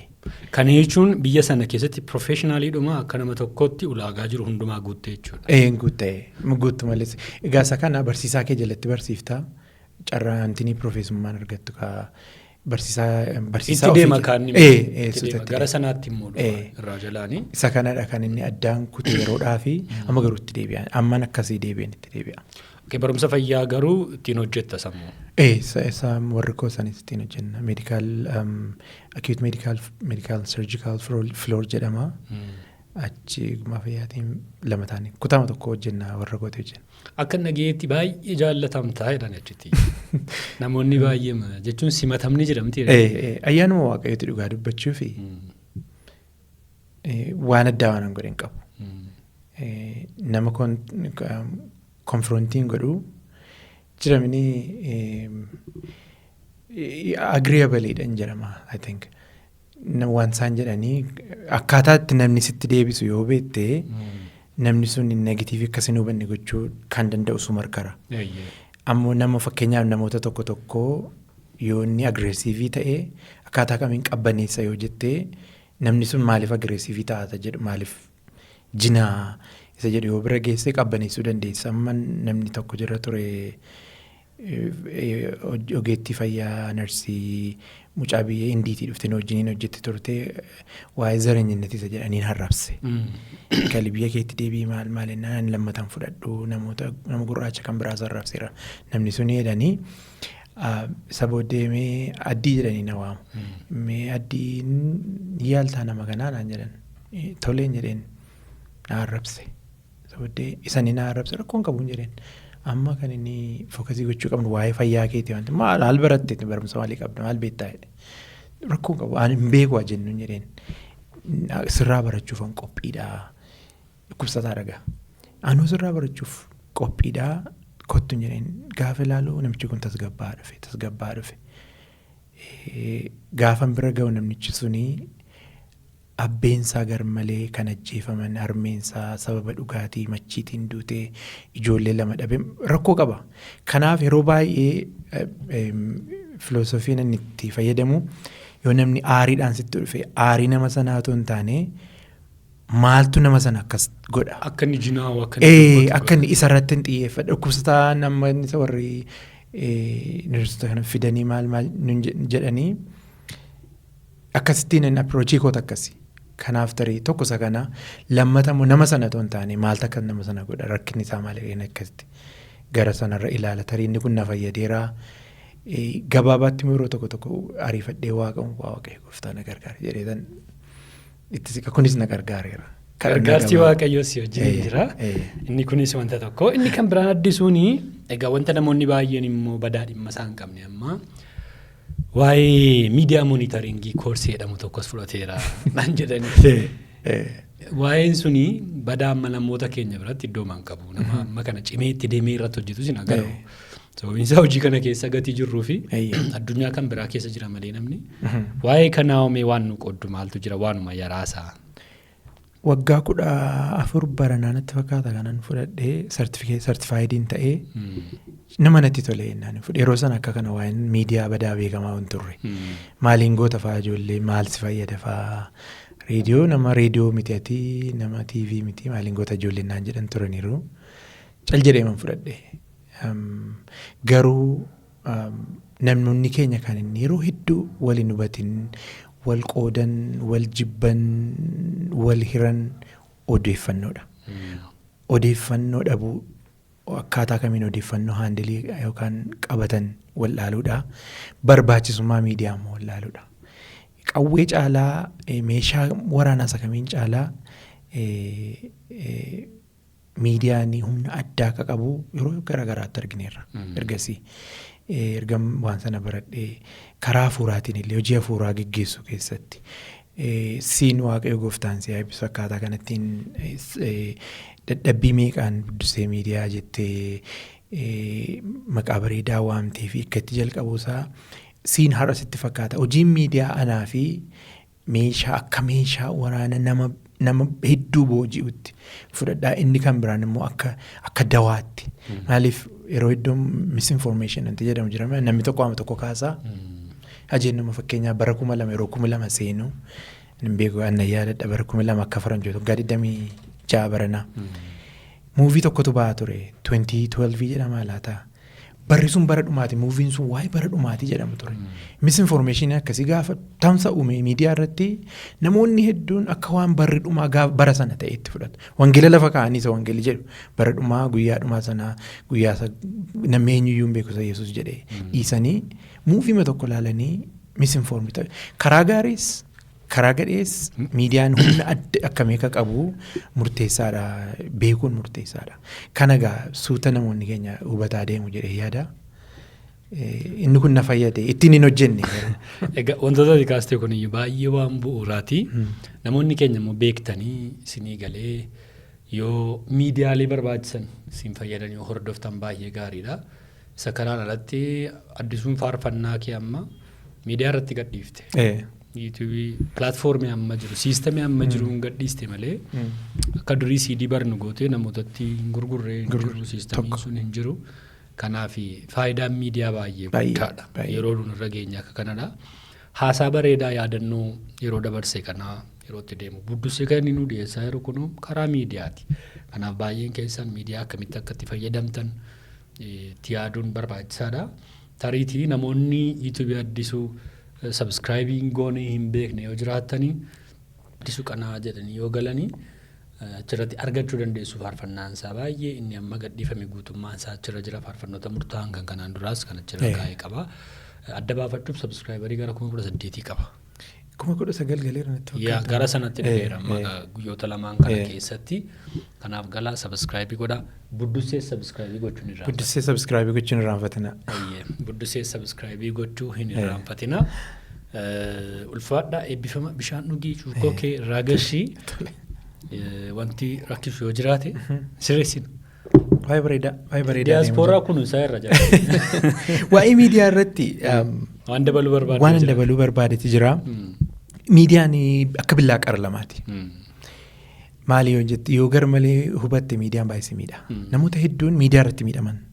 Maaliif amma footooshooppiin jira wantoonni miidiyaan egaa gosa qaba miti elektiroonik miidiyaa sooft piriintid miidiyaa maal kana. Namoota kiristaanotni hedduun miidiyaa irratti kan miidhaman hedduu argaa jiran. Waanuma tokkotu yookaan waa isaanii taasifama yookaan gaarummaa isaaniitu cal jedhamee haasa'ama. Namoonni tokko immoo nama hunda miti kun. Namoonni tokko oduu waa tokko fudhatanii waa'ee namaa fudhatanii negatiivii isaa fudhatanii deeman jiraachuu danda'u. Ergaan ani qabu isa kanarratti miidiyaan miinsiidha. Miidiyaa akkuma maqaasaa karaadha meeshaa buna fudda'uu yoo deemte billaa malee yoo dhattee buna tun fudda hin galta. Akkuma kana meeshaa barbaachisaadha. Kanaaf yoo sirriitti itti fayyadamne billaan immoo simura. Kanaaf miidiyaa sirriitti itti fayyadamuun baay'ee murteessaadha. Namoota hedduu miidheera namoota hedduu ol kaaseera. Namoota maqaa isaanii tasuma hin beekne hedduu miidiyaa irratti argine ol kaa'anii argina. Yeroo odeeffannoo miidiyaa irratti arganii burqaan odeeffannoo eessadha. Amma fakkeenyaaf legitimate warri faranjii jedhan amma buddusee miidiyaan legitimate miidiyaadha. Wantoota asirraa argatan galagalchan ilaaluun wantoota kan miidiyaa kan biraa argatan burqaan eessaa dhufe jedhu ilaaluun murteessaadha. Namatti faraduuf ammoo hin ariifatini oduun miidiyaa irra jiru akka saantimaati. Dudda lama qaba. Dhugaasa tokko inni tokko dhugaa qaba inni tokko dhugaa hin qabu. Cal jennee negatiivii isaa yeroo fudhannee dhugaatu nu jalaa dhokata. Inni kunis bu'aa miidiyaati hubachuun akka nu barbaachisuun isa kana dabaluu barbaade. Eebbifamii dhugaa yaada gaarii nuu kaastee egaa wantoota tokko gara dhuunfaa keettiin fida ammaa maaliifi ilaalcha keerraati akkuma xiqqoo nuu qodduufan barbaada. Albama kee lakkoofsa tokkos lakkoofsa lamas tajaajila waldaatiif laatte. Hojii mishinii akkuma seentee baay'ee irratti hirmaatta isa kana. Inni kun maalirraa keeti har'a badaa namni kana godhu hin jiru. Faarfataan sun yookaan tajaajilaan sun itti akkaataatti itti fayyadamutu mijata malee tajaajilli kun waldaa fayyadan namni jedhu hafeera amma. Waa'ee sanarratti waan jettu qabdaa? Waa'ee isa kanarratti waa lama jedha. Tokkoffaa tajaajilli kennaadha. Tajaajilli kennaa viyuu akkasiin qaba namoonni amma kana booddee tarii wanti kun vaayiraalii ta'ee naam morman jiraachuu danda'u. Carraa kan argadhe garuu waa tokkoon jedha. Tajaajilli kennaadha. Itti namanaa kennaa kana immoo tola fudhatte tola kennita. Haa ta'u malee gatiitti baaftu qabda tajaajilatti. Macaafa qulqulluun seentariin koo macaafa qulqulluudha kana keessatti. Jalqabumaan beekumsaa fi hubannaa macaafa qulqulluu hin qabaatin iyyuu hubannaan naa galee tokkosa kana. Macaafa qulqulluu keessatti kennaa tajaajilaa isa kamiin namni soorama hin jiru. Miinsi ittiin horii argatan ta'uu hin qabu tajaajilli. Dadhabbiin keessii kaffalamuu qaba nana mana isa kanatti. Haa ta'u malee miinsi yookaan Abiraamii yoo fudhattee ilaalti sooressa ture, qotee bulaa ture, seera uumamaa keessatti. Iyyoobiin yoo fudhattee ilaalti sooressa ture, nama waaqoo tajaajilaa nama waaqoo ture. Hiyyeessas ta'eera, dhukkubsataa yeroo dheeraa ta'eera. Solomoonii yoo fudhattee, Daawwitii yoo fudhattee ilaalti faarfataa ture, sooressa ture, mootii ture. Amma kakuu haaraatti Phaawulosiin yoo fudhattee ilaaltee tajaajilaa ture halkan tentii yookaan maasheen dunkaana hodhaa isa gurgurataa dunkaanni inni gurguramu kiristaana duwwaatti miti macaafa qulqulluun nutti himu nama gurgura jedha malee. Maalin siin jechuu barbaade miinsii inkaamii miti tajaajilli. Waaqa si eebbisuu danda'a karaa sana garuu kallattiitti ittiin birrii argatu ta'uu hin qabu. Tajaajilli ergaa wangeela Maatiyus boqonnaa 28 irratti hundaa'uu qaba. Erga fayyitee kennaan sii kennama. Kennaa sanaan immoo meesejii isaa Great Commission dhaqaa namoota hundumaa bartuu tokko taasisaasa jedhu. Faarfannaan miinsii sanaa ta'uu qaba. Lallabni miinsii sanaa ta'uu qaba. Dadhabbiin tajaajiltootaaf kaffalamuu qaba. Dhibbaa dhibbattan itti amara. itti amana. Isa kanatu keessa koo jira tokkoffaadha. Kanaaf inni lammataan immoo dhugaasitti muudhaaf yeroon albamii tokkoffaa baases lammaffaa baases ammas qabaadhee sanarraa hafe miti kanan kennaa jiru. Yeroo kamiin caalaa amma fakkeenyaaf ammaanaan birriin hedduu na barbaachisa. Maaliif na barbaachisa? Liqii mootummaa gara $90,000 wayii narra. Kan mana barumsaa kooti, kan digirii tokkoffaa kooti, kan digirii lammaffaa kooti, kanan PhD jalqabee addaan kutee narraa deeffataa yeroo maaliifi ji'a jaha guutteen naan akka mootummaa Ontaariyootti liqiin sun kaffaluu qabda barumsa ittiin fuftu taanaan. Sababa barumsaatiif sii kennama waan ta'eef. Addanatti mana ijaarradheen qaban. Kaanaadaatti ijoolleen na beeku mana kiraa keessan jiraadha. Ammarraa kanatti ijoollee koo mana kiraa keessatti guddisaa jira. Haa ta'u malee ijoollee hedduu namoota hedduun argaa hojii wangeelaa irratti namoota bobba'an karaa miidiyaa namoota dhufanii asirratti dubbatan illee argeen beekaa miidiyaa irratti namoota garaagaraa nan argaa hojii ergaa guddaasa jedhamu Great Commissionii xinnummaa kootii ka'eetu waa'ee isaan beekini ani nan dhagee kun nama fayyadatta nama wangeelli kanaaf innan fayyadame kun namni biraan fayyadamu mootoo jedhamu qaba kanaafani wangeela lallabuu duwwaadhaan immoo miti hojii mishiinii karaa dura dhaabatanii waaqa isaan eebbisu kanneen dhugaa ba'an jiru bosona keessa deemanii baadiyyaa kanneen akka obsee Asiraat Mucaa jedhamtu baay'ee na ajaa'ibsiifadha mucaa sanaa waaqayyo gooftaan isa eebbisu achi bosona afaan illee iddootti danqaraa ta'utti deemanii tajaajilan jiru gaaffii tokko hin qaban ani hojii erga gooftaan kana naa kennee tola naa kennee hojii babal'isuu wangeelaa keessatti gaafan du'u gaafan gara gooftaa dhaqu gaheen koo maal ture Phaawulos faan lubbuu isaaniitti dhaban Phexros faan asii gadi galagalfanii fannifaman this is serious hojii wangeelaa hojii serious hojii lubbuuti addisuu waa'imaa duulii kun duula lubbuuti yeroo faarfatee dhimma lubbuu baraaruuti wanti kun wanta baay'ee seriousidha namoota galeef namoota paashinii isaa qabaniif egaa naa kanaaf gahee maaliin taphadhe isa jedhudha so inni lammaffaan irraafaa waanan kennutti fakkaata namootatti irraafaa kennaan jiru yeroon albamii koo tokkoffaa baase mataa kansaa liqiidhaan baasee isa booddeen hojjetaa mootummaa ta'e algeessaa achitti gara birrii 400 wayii nyaadhan ture ji'a 6 garuu narraa kutan ji'a 8 narraa kutan sababoota garagaraatiif liqii namarraa liqeeffadheen albamii sana waraabe dhugaadha kun seenaa dhugaadha namni ta'e Gambeelaa dhufee takka argeen beekon mana koo waggaa dhufu obboleettiin koo na bira jirti abbeen koo dhiyoo du'anii mucaa addisuun jedhamuun barbaade magaalaa algee keessa deema maa innaani aareen jira sababii dammoo sanarraa kutaniif ji'a 8 guutuu narraa kutan achitti jira waajjira fayyaa achitti gaafan motora koo fudhadhee dhufee mana bira dhaabee jedhu obboleettiin koo mucaa tokko si barbaadaa naan jette si mana jiruu dhufee hin jireen si anaa mana jiruu dhufee na gaafate manni addisuu as jedhama jedhanii nan miidha nama sana nan miidha lammata akka hin dhufne hin jireen isa booddee mucaanii mucaan warri ababaayee jedhamtu jirtii maatii qabu ababaayeen kunii darajjee kan jedhaman namoota waaqa baay'ee kan simatan jiru isaan illee yaadatu ta'een beeku nama sana simatanii mana addisuu eessa akka ta'e itti man laftan jiraadhu achi dhufee namni kunii yeroo baay'ee yeroo raajiin dubbatamu gala gaggalcheen ilaala wangeelaa wajjin maal fakkaataan jedha ati hojii koo liqiidhaan hin hojjettu siin jedha waaqayyo waan isin beeku deema deeme hin kutee namni kun kanuma duwwaa deeme hamma maatan maqaasaa yaadadhu utuun argee baay'een barbaade nama sana carraa buddisee miidiyaa argatee namni kun yoo naquunnamee baay'een jaalladha isa booddee ji'a 8 booddee waajjirri fayyaa birrii 800 ji'a 8tiif sirraa kutaa turre isa sirraa kutaa turre si kenninaadhaan birrii 6,200 waan akkasii naa kennanii. Deebisan. Naa deebisan akka sanaan naqee fuudhee gatii albamii kaffalee birrii kootee jechuudha gatiin albamii kaffalee waaqayyo erga miraakilii akkasii hojjete ani immoo maaliifan gaheen taphadhu hojii wangeelaa keessatti hin jedhe faarfannaadhaan. Isa booddee waldaa Alaqaa Shogoo jedhamtu boroo Shogoo isatti guddanni irraa citteerti mana ijaarratan ittiin meeshaa muuziqaa jenereetara maal kana bitatanii isa lammataa immoo qorqorroo baay'ee 100 bitatanii gooftaa ko birrii nama ammaatti warra kaaseti distribuutii godhe bira jira gara birrii 50,000 natti fakkaata isaan bira jiran kennanii achumaan hafee garuu hammi isaan naa kennan 100,000 waldaa sanaaf kenname bara sana amma immoo waan biraan qabu. Ammas irraa hafaa otoo hin taane waan irraa hafeen kenna mana waaqootiif otoo hin taane miidhama sanatu keessa koo jira. Akkan itti amanin beekaan.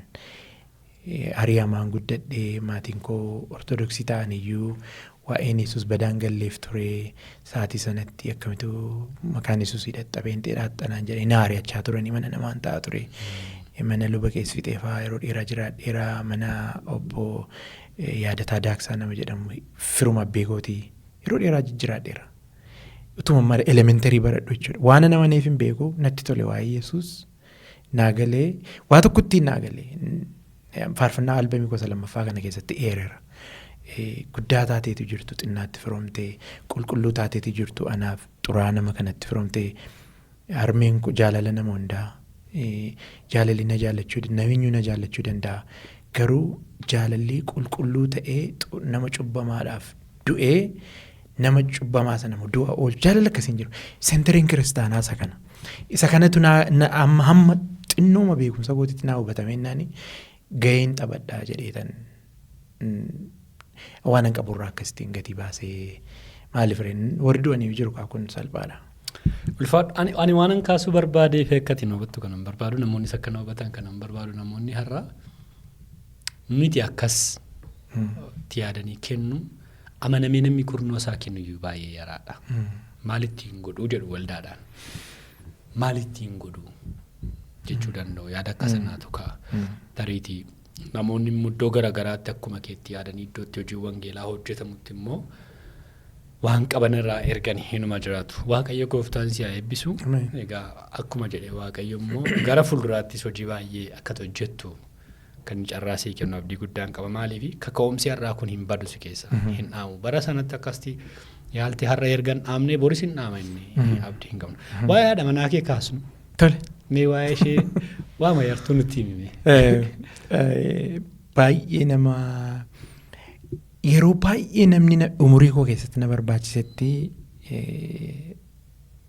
Waaqayyo gara koo fideetiin jechuun danda'a. Nama addaati isheen sababii haadha manaa koo taateef otoo hin taane waldaa koo Ingiliffaa yoo gaafatti sitti himu hiriyoota ishee yoo gaafatti sitti himu maatii ishee waldaa isheen keessaa dhuftee yoo gaafatti sitti himu sababii haadha manaa koo taateef otoo hin taane akka namaatti nama lafa dhadhu hundumaatti hin jijjiiramne akka yerootti bakkeetti agartuudha mana keessatti. Nama baay'ee straight forward nama taatee nama baay'ee wangeelli ana caalaa ana isa baratee caalaa galeef amma kadaamii isaan baradheen. Ishee garuu keessa see galeera wangeelli. Wangeelli sirriitti keessa see galeera. Akkaataa nuti itti wal barrees baay'ee nama dhibaa. Baay'ee haala addaati wal barree. Haala addaati. An duraan hiriyaan qaban ture hiriyaa kooti wajjin haalli mijanne wal dhiifne. Saatii sana gidduutti Efreem Alamuu Faarfataa dhaafi Joonii kan jedhamu jira Yohaannis Waaq jira Amaariffa kiiboordii taphata. Joonii wajjin nama baay'ee walitti sinna yeroon biyya kana ture. Efreemiin itu namni lola Facebook irratti bara sanadha kun 2014 gara dhumaatii laata waan akkasiiti walakkeessa.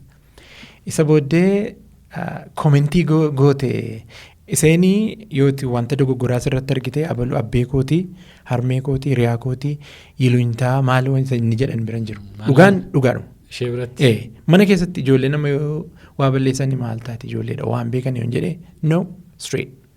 Sirriidha. Wanti sirrii ta'e sirriidha. Wanti sirrii hin taane sirrii.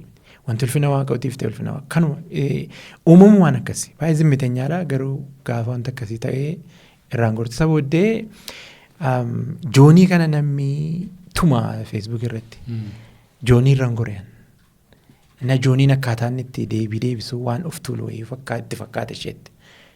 Galte iseenis galtee komentii goote. Gaafa maqaasee ilaalu afaan Oromoo caaltuu ganjootaa jedha. Ingiliffa bareedaa sitan haasofti. Ingiliffa maqaa caccabseetanii akkasiin jedheen. Of tuule jooniin naan jette. Lakki of hin tuulu miriyaa kooti nan beekaan jedheen. Wanti sirrii Efreem sirrii hin goone kanaaf komentii sana illee tum screenshootii godhee kaayero ta'e baay'ee seenaadhaaf naa ta'a ture. Isa booddee erga kana jennee karaa keessaa walitti dhufnee afaan Oromoo beektaa hin jedheen xiqqoo naan jette. Mucaa biyya kanaati jedheen Jooniin hiriyaa kooti. Yeroo sanattis Kanaadaa deemtee Kanaadaa jirti. Kanadaan jira yeroo sana. Isheen immoo Provinsii Nova Scotia kan Halifax jedhamu jirti. Waluun beenu. Yoo Kanaadaa keessa. Kanaadaa keessa. Wuttisuma waliin beenu. Sabooddee mucaan kun baay'ee straightforward. Ani si beeka yerooti biyya dhaqeen deebi'ee faarfannaan kee buraayyuu keessaa akkasii hedduudha. Jettees maasoftu guyyaa muraasan turre. Mucaan kun akkasiin laphee mukoon na cabsite. Haasa'uma sun laphee mukoon na cabsite. Baay'ee jiramni Faranjoota keessaa mana munni tokko kallattii waan sitti himu. Hima si mura. Garuu muraan sun gaariidha. Sabooddee ishee hiriyaa koo ishee durii dhiiseera. Ja'a waan akkasii taaneera gargar baanee nan gaafadhe. Sabooddee ani biyyan turee dhufee naan jette 2013. Toleen jedheen akka hiriyaa qabduuttan si beekaa naan jette balaa natti buufte. Akkamitti hiriyaa qabduu natti haasoftan ji'a guuteera erga wal dhiifneen jedheen. Keenan qoradha naan jette. Na biraa deemte. Innaan ammas caalna jalaa jettee irruman dhaabeessa jedhan. Himan dhiisuma xiiqinaan qabde. Himatti deddeebi'e. Waaqayyoon kadhadhaa hojjetu. Ji'a sadii hin guutee laata? Ji'a sadii hin guunne. Okay waliin jennee achuma gaafuma sanan bare akka seenii nama akka kootii nama bidaa waa galagalfatan beennee waa xiqqoo isheessa gaddisiisu namni baay'ee hedduu barbaachisu akka ishee ta'e akkama sana murteesse. Hariiroo jaalala kanaan duraa keessatti xiqqoo miidhameera. Sabooddee galagaleen ilaalleen sinna kadhan jedheen. Kanuma jedheen. Sabooddee abbeen koo beekuu qabaa. Abbeen koo akka hiriyaa hin qabnes jala muree beekuu qaba. Harmeen koo beekuu qabdi naan jettee asirra masgabuu tuchoo fudhadheen naqee qalabatiitti kaa'adhee. Isa booddee immoo ji'a 4 guutaayii jaayii wal fuune. That's it. Ishee wajjin? Bara sana amallisee dhugaadha kun. Har'a amallisee bu'aama tokko adda ta'a. Namni jijjiiramaa takkaan jijjiiramtu. Waaqayyo si boqochiisumaaf nan boqodhe waa'ee nan boqodhe wangeela kanaa yeroon dogoggoo yeroon faan church ingiliffaa church as the mission jedhamuun barsiisa ture yeroon Torontoo ture. Gaaf tokko waa barsiisee manatti gale naa dhiiftire hani naan jette let's have a meeting naan jette okay and then I know you learned theology baratteetta but I don't think the topic that you taught is 100% correct naan jette. Hoppaa kooti. Maal abbaa kun godhani maalin jedheen viidiyoo qabu jirre waldaan sun immoo viidiyoo archive qabu kan waldaa sana online nan dhaqee ilaale. Ogaan ilaaluu lallabichi sirriidha. Faarfannaa kootu sirrii miti. Kan isheen jechuu barbaadde faarfannaan nan faarfadhe sirrii mitiidha. Faarfannaan sun nama maal jedhaa madaati fayyiftee hin qabu godaannisan jedhee ture yeroo sana. Ani immoo barumsaan barsiise gaafa sana madaan Yesuus godaannisa qaba. Hamma ammaatti godaannisa isaa laallaan jedheen barsiise waldaa. Akkam godaannisa qabaatan madaan kamiyyuu godaannisa qabaachuun dirqamaan jedhee waldaatti. Sababni isaa skaarii jedhumni hiika lama qaba skaarii. Tokko fayyuu kee agarsiisa. Lammataa akkati yaadattu akka waa taatee turte yaadannoodha. Sabooddee madaati fayyiftee hin qabu godaannisaan jedhee barreesse. Istuudiyoo galee faarfannaan sun waraabameera. Maali faarfannaa kee keessatti madaati fayyiftee godaannisa qaba jettee lallabi kee keessa immoo hin qabu jettee naani hopaakooti. Faarfannaan kun kan inni akka kana istuudiyoodhaan bahin ta'eefiyyuu kanaafiti jechuudhaan jedhe. Sabooddee albamii koo isa qeensirreessa jedhee murteessa. Gar tokkotti gore malee madaa qabamoo toopikii qabna ji'atti mana keenyatti akkuma siireesii baayibili stadii qabnaa walga'iis qabna. Isarratti kaaftees mataan narraa buqqa'uuf ka'e. Yoon asiin nan amansiisa jedhe asiin dhufti. Yoon asiin amansiisa jedhe asiin dhufti sabooddee ka'e Profeesarii koon gaafadhe. Madaa Yesuus fayyisee godaannisa qaban jedhee barsiisee sirrii moo sirrii miti naan jennaan sirriidha naan jedhe. Madaan humti isaa yoo godaannisa qabaa naan jedhan immoo. Akka jedheen barsiisee fakkeenyaaf gaafanni Toomaasitti agarsiise godaannisa isaa laafun iddoo kanaa.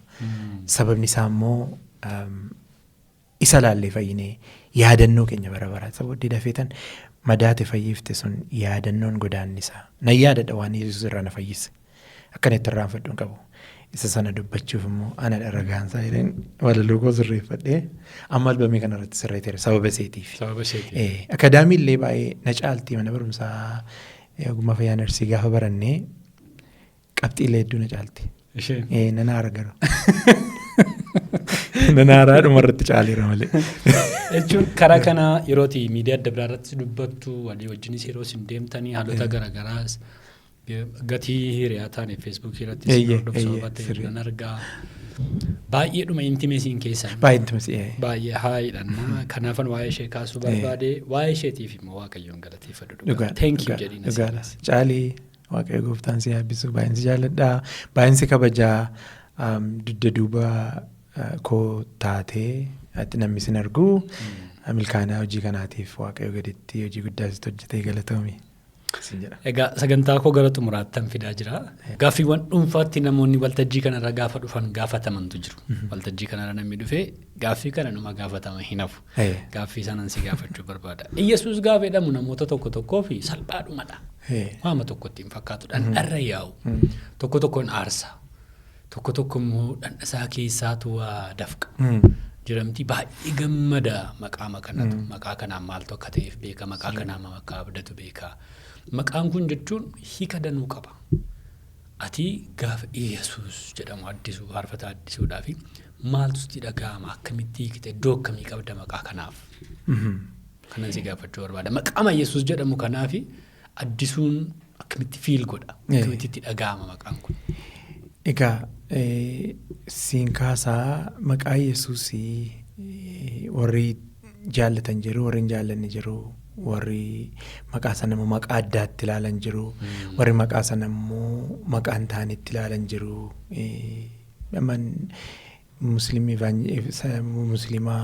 Musliimummaa isaanii akka lallaban jiru. Kumaan koo kiristaana ta'e nan beeka nama tokko walitti taasifne garutuma yaadaan waliin galleeyyuu. Maalidha Yesuus Kiristoos anaaf maalidha isa jedhu deebisuudhaafi. Kiristaanummaa Yesuus Kiristoosiin alla diffaayinii gochuu hin danda'u. Kiristaanummaan immoo dubbii fayyinaati. Fayyina Kiristoosiin alla hiikuma tokkotti laachuu hin danda'u. Anaaf Yesuus Kiristoos jireenya hoggaansiin jedhu fakkeenyuma salphaasaa yoon sii kaasee dhalli namaa bineensi bakkeerra munyuuqu qilleensarra balali'u wantoota hedduutu isaan barbaachisa. Kan garuu daqiiqaa tokko isaan ala daqiiqaa tokko turuu hin dandeenye hin jira innis oksijiniidha. Nyaata malee guyyaa 40 turuu dandeessa. Bishaan malee namni gara guyyaa 10 akkas 14 turuu danda'a. Oksijiniin ala garuu daqiiqaa tokko turuu hin danda'u. Barbaachisummaan oksijinii egaa gaafa oksijinii dhaban namaa galammaan warra respiratorii yookaan ogummaa argansuu irratti hojjetan nan arga yeroo dhukkubsattoonni keenya dhukkubsatan isaaniin hin waamna.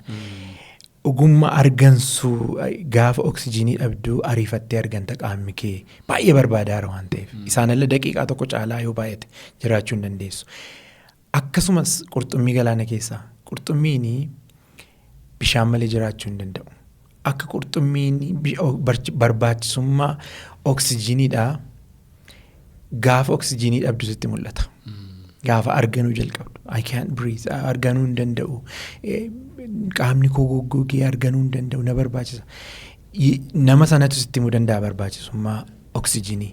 Barbaachisummaa bishaanii immoo qurxummii daqiiqaa sekendii muraasaaf bishaan keessaa baafteetu mee bishaan malee jiraadhu jettaan. Bishaan malee akka kanadha anaaf Yesuus Kiristoos akka amanaa tokkootti isa malee fayyuu hin danda'u. Fayyinni isa malee hin jiru. Isa malee milkaa'uu hin danda'u. Isa malee fiixaan ba'umsa hin qabu. Isa malee jireenya bara baraa argachuu hin danda'u. Egaa amantoonni monoteist warri jedhan warri waaqa tokkotti amanan nu hin dabalatee du'a kana booddee jireenya bara baraa dhaallaa jedhanii amanu. Isa argachuuf dirqamni Yesuusi. Yesuusiin ala jireenya bara baraa sun hin jiru. Amti tokko. Inni hin jiru amma dhoksaa isaa sana warri Juushootaas beeku hin hubatu warri kaa amantii biraas hin hubatu garuu amananii yoo fudhatanii rakkootti ta'a waan ta'eef amananii hin fudhatan. Kanaaf murteessaan karaan eeggaa jennu anamman gaafa mana kooti beeksisa bira dhufee barrisee hin dhufne lafa jalaloo hin dhufne karaarraan dhufe. Dirqama karaan sun na barbaachisaa si argachuudhaaf waaqayyo abbaa argachuudhaaf dirqama Yesuus Kiristoos murteessaadhuma waan biraan barbaachisu ergamoota miti yookaan nama kan biraa gidduu galu miti fayyina keenya ani fayyeera kan jechuu danda'u kiristaanni tokko Yesuus eenyu akka ta'e hubachuu danda'e duwwaadha. Egaa macaafni qulqulluun jedha Phaawulos inni kun tarii namoota tokkoof immoo diinummaadha yookaan gowwummaadha yookaan wallaalummaadha. Dubbiin fannoo Yesuus Kiristoos nu warra amaneef fayyina warra badaniif garuu akka gowwummaadha namni. Gowwaa fakkaachuu danda'a nuyiif garuu fayyina. Anaaf fayyina. Waaqayyoo fagalatu. Gaaffiiwwan kana booddee gaggabaabsitee deebista. Tole. Ibsan barbaadu. Dhuunfaa dhaggatee.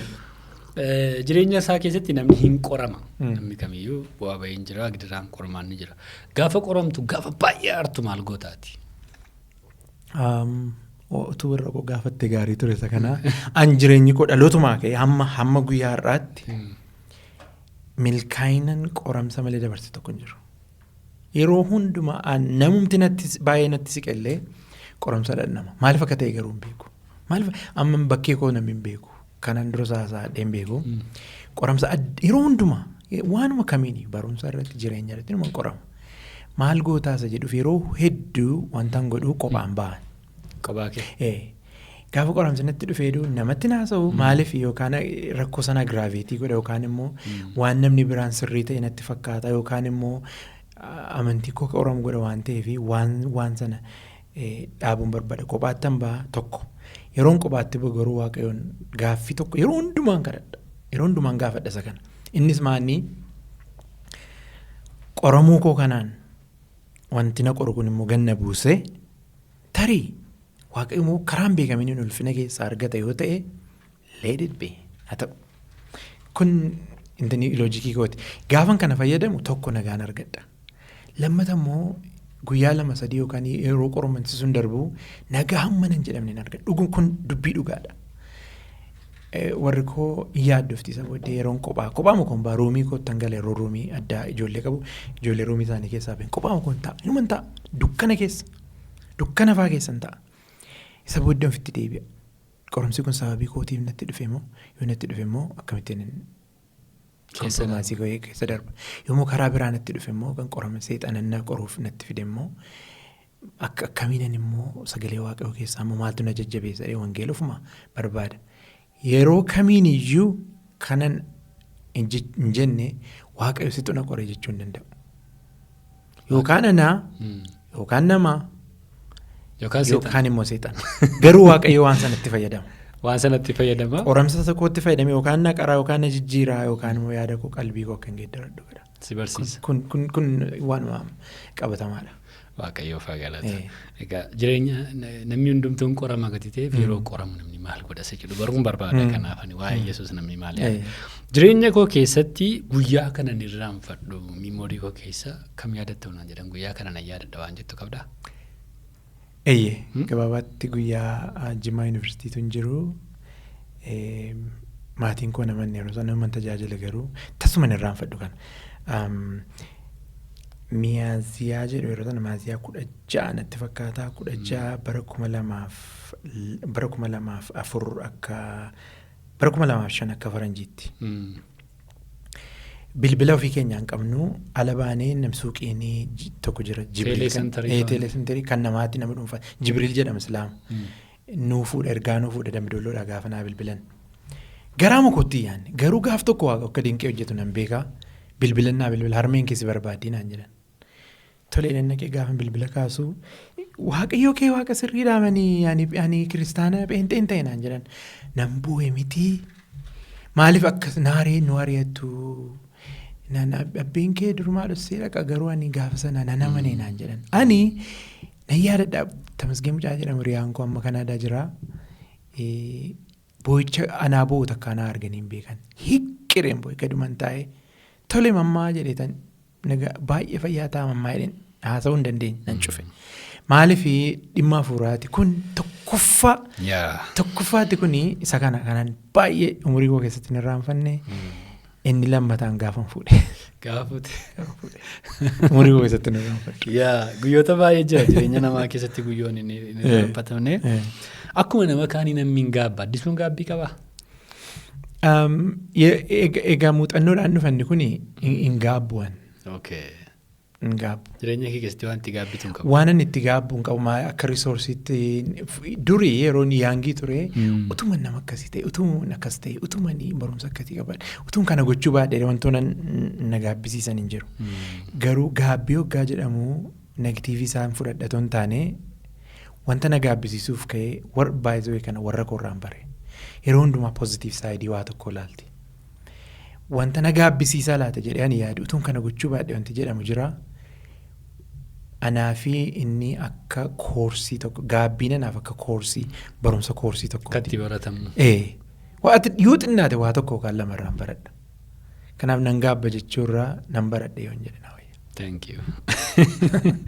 Jireenya koo keessatti kana bagan godhe murtoo kana bagan murteesse tarkaanfii kana fudhachuu kootti baay'een gammada waan jettu waan adda. Waa lama. Tokko. Yeroon gooftaa Yesuus Kiristoosiin fayyisaa lubbuu kootii fudhadhee badaan hangalu. Dhuguma dubbachuu obboleettii kootu hubattee ittiin irra adaaltii hudii geesseetti garuu anaan of fuuldura qabdee naa wajjiniin deemte turte. Pheenxee ta'uu modhiisu jedha. Muuviin Jiisas fiilmi kan jedhamu tokko agarsiisaniiru achitti. Nan ilaalee gaaffii tokkoon gaaffii amma dhuguma Yesuus kanuu isuma ni waldaa Ortodoksiitti dhageenyudha. Erga kas ta'e immoo maaliif akka kana maaliif ani isa duukaan boo maaliif isa booddee nu ari'achuutti kaatee harmeen keenya dhiisuu laata duukaa bu'uun jedhan ture.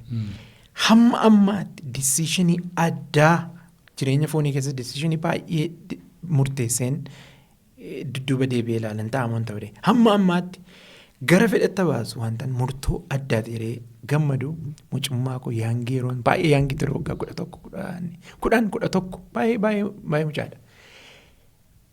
Akkanitti sitti hin qabu dhugaa dubbachuudhaa fi murtoon sana fudhadhee baga na ari'attee baga na ari'amee baga murteesse tokko. Lammataa amalan yeroo hedduu qabu keessaa tokko wantan baay'ee bagan godhe jedhu gorsa namarraa hedduun fudhadha. Murtoodhumaa garuu ofiin godha. Yeroo baay'een wanta murtoo godha namoota tokkotti gaaffii gala. Wantan bagan godhe jedhu hedduu keessaa tokko barnoota waaqummaa teoloojii barachuu koo baay'een itti gammada. Maaliif waa'ee waaqayyoo hammam beeku otoo hin taane hammam akkan hin beekne na hubachiise. Murtoosa kana baay'een gammadaa.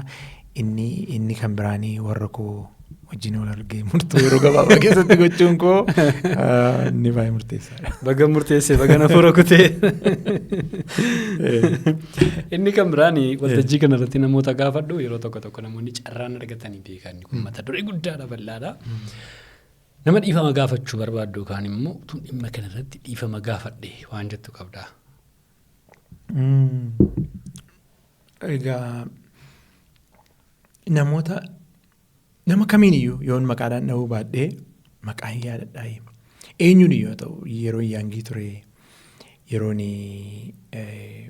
amma ergan guddadhee tarii haasaa kootti dogoggoranii karaa sooshaal miidiyaa ta'u namoota dhuunfaa yaadota garaagaraa irratti walii hin galle jiraachuu danda'a.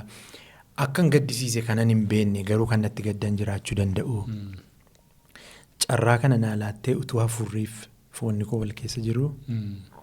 Namoota gaddisiise maqaadha eenyuun maqaadha hin yaadadhu garuu eenyuun yoo ta'u kanan gaddisiise biyya Kanaadaa kan jirtanis yoo ta'e biyya kana kan jirtan yoo ta'e namni gaddisiise kamiyyuu naman yeroo duriillee ulee harkaa fudhadhee galee haa ta'u dhiifama gaafachuu barbaada kanuma carraa kana maaliif dhiifamni giddugalaa lallaba fayyina keenyaati waan ta'eef maaliif waaqayyotu nuun dhiifne ta'ee. Nuti kiristaanota jedhamuu hin dandeenyu tokko lammata immoo namaaf hin dhiifnu taanaan immoo nuuf hin dhiifamu karaa lama hojjetaa waan ta'eef eenyuun yoo ta'u nama dhuunfaa waan yaadadhu natti hin fakkaatu garuu hariirooma jireenyaa keessatti namni walitti bu'ee yoo jiraate hariirooma jireenyaa jireenyaa keessatti jireenya jaalalaa haa ta'u jireenya ikoonoomii haa ta'u jireenya maalii haa ta'u namni natti gadditanii yoo jiraattanii adaraa waaqayyoon isiniin jedhaa dhiifama naa godhaa. Thank you. Ulfaadha. Egaa gaaffiiwwan akka kanaa jiraachuu qabuufan namoota gaafadhaa namoonni hin hiikamu wanta barbaadan immoo dubbatu. Addisuun gara fuulduraatti investara ta'e sooromee biyya kanarratti investii gochuun barbaada saba isaa tajaajiluun barbaada waan barate waan beeku kanaan. Eeyyee nan barbaada amma egaa investmentiin egaa ija birrii duwwaatiin ilaalama osoo hin taane karaa beekumsaanis haa ta'u karaa barnootaatiin haa ta'u waanan beeku barumsa xinnoon baradheetti saba koo tajaajileera yeroon biyya kana ture. Amma immoo barumsa xiqqoo si dabaladheera waaqayyoo beekumsaanis ogummaa tajaajilaanis na eebbiseera. Gara fuula duraatti yoo waaqayyoo jedhee hojii evangelizimii irratti investii gochuun barbaada. Hojii babal'isuu wangeelaa irratti keessuma tajaajiltoonni keenya macaafa qulqulluu sirriitti beekumsa isaa akka qabaataniif investii gochuun barbaada. Karaa sana sirriitti tajaajiltoota keenya hundumaa digirii akaadaamii qabaatanii dhiisanii inni kun waa tokko Yesuus isa lallaban kana akka hubannuu fi sirriitti isa hubanne caalaa isaa warri qulqulluun nu hubachiisetti dabalatee akka barannuuf akka hubannuu fi mul'atan qaba akka namoonni keenya isa kana hubatan nan barbaada. Karaa kanaan investii gochuu nan barbaada. Karaa kan biraa faarfannaanii maal akka ta'e faarfannaa irrattis investii gochuun barbaada. Faarfattoota irratti illee investii gochuun barbaada yoo waaqayyoodhe. Waaqayyo si haa gargaaru. Ani gaaffii koo sarraa xumureera. Gara fuulduraatti waaqayyo deebisee akka carraan nuu kennu abdii guddaan qaban namanaa. Ati mootorii waltajjii kana argadheera dhaamsa kana dhaamuun barbaada ergaa kana mata duree kana kaasuun barbaada waan jettu yoo jiraate carraa isaa kan keeti amma. Eeyyee galatoomii waa tokkoon kaasu barbaada innis maalii amantoota hundumaaf carraa kan argadhee waa tokkoon jechuu barbaada. Wal jaalladhaa tajaajiltoonni adaraa keessan wal kabajaa wal jaalladhaa zarfii tajaajilaatiin waliin qoodinaa abaluu faarfataadhaa abaluu wangeelaawwiidhaa abaluu raajiidhaa jedhu waan jedhinaa faarfattootuma immoo taane garee faarfataa abaluu hin jedhinaa. Maaliif yoo naan jettanii yoo jaalalli hin jiru ta'e amanuun keenya akkasumaani. Maaliif giddugaleessi amanuu keenya jaalala waan ta'eef dhaamsi yeroo hundumaan namootaaf qabu jaalalli keenya horiidhaan naannummaadhaan beekumsa sadarkaa beekumsa biyya lafaatiin gosa dibataatiin otoo hin taane amanuudhuma keenyaan namni immoo nama ta'uu isaatiin wal jaallachuun dirqama. Yoo akkas ta'e tokko biyya keenyaaf bu'aa buuna hojii ikoonomiitiif illee bu'aa guddaa. Maaliif yoo walii galanitu namni mana tokko ijaaru citaa waliin saamu jedhe Oromooni. Saba keenyaaf bu'aa buufnaa hawaasa keenyaaf bu'aa buufnaa yoo qophaa fiinne faayidaa tokko yeroodhaaf nu fayyaduu danda'a. Garuu itti gala keenyaaf gaarii miti. Dhaamsa yeroo hundumaa lafan deemutti namoota keenyaaf dhaamu yoo jiraate wal jaalladhaa wal kabajaa jaalalli hin jiru taanaan na amanaa jaalalli hin jiru taanaan Kiristoosiin ala jirtu. Irra buta tokkoon qabu kuni yoo waliin jaallannu maaliif waaqayyotu jaalala. Waliin jaallannu taa'ee abidda buufnee samii irraa abidda buufnee waan tajaajilen jaalalli hin jiru taanaan waaqayyoon wajjiniin hin jiru. Waaqayyoon wajjiniin hin jiru taanaan nuti kan waaqayyoo miti. Nuti kan waaqayyoo miti taanaan giddu nyaatteen hin jirtu diina waaqayyooti.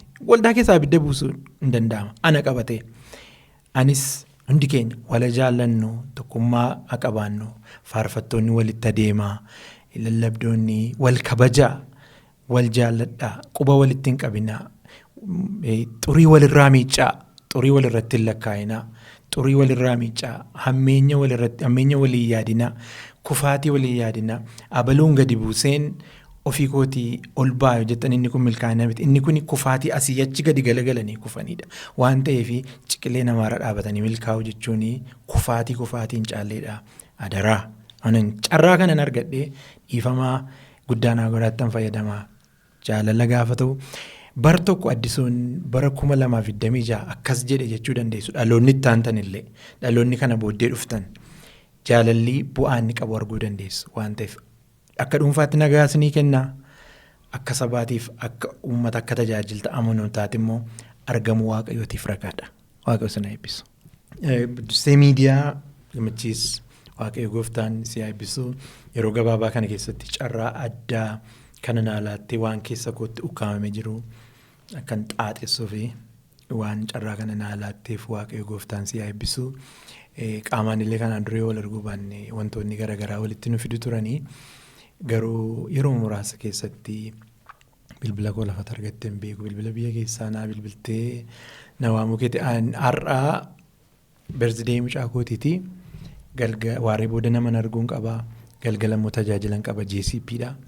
Kana hunduma isaa dhiiseetanii gammee arguun qaba jedheen nama baay'ee kanaan dura fagootti si argu nama baay'ee gaduuf qabu nama baay'ee nama jaalalaateeti carraa kana naalaachuu keetiif waaqayyo gooftaan si eebbisu kanumaanii kanan jechuu barbaade hordoftoonni koo gara 56 qabu hundi keessan Buddusee Miidiyaa waa budduffadha waa argattu namoonni na hordofaan jirres adaraa keessa maaliif namoota sitti affeeramaa jijjiiran hin argitu waaqayyo gooftaanii si eebbisu carraa kana naalaachuu keetiif waaqayyo si eebbisu. Baay'ee ulfaadhu galatame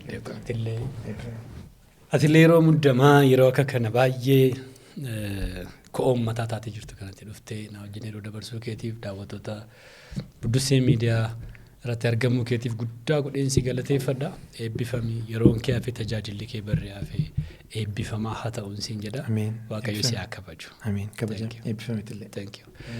Egaan kabajamtoota daawwattoota Buddusee egaa akkuma argitan kabajamaa nama jaallatamaa nama tasgabbaa nama asaansaa hin quufamne kana wajjin yeroo gaarii dabarsineerra nu daawwachuu keessaniif nu wajjin turuu keessaniif ulfaadhaa galatoomaan isiniin jedha. Ammallee yaada qabdan komentii qabdan nu barreessaa nu bilbilaa kanneen nu wajjin hojjechuu barbaadan nu tumsuu barbaadan teessoon keenya danuma bilbila keenya iskiriinirraa hin argattu nu qonnamaa isiniin jenna. Nu wajjin turuu keessaniif daballee isin galateeffannaa hanga machiisummaa mataa Booranaati ana wajjin immoo guyyaarraa Abdiis Aggaayetu ture. Torbe keessummaa kan biraa wajjin hanga deebinee wal agarrutti nagaa waaqayyootiin tura.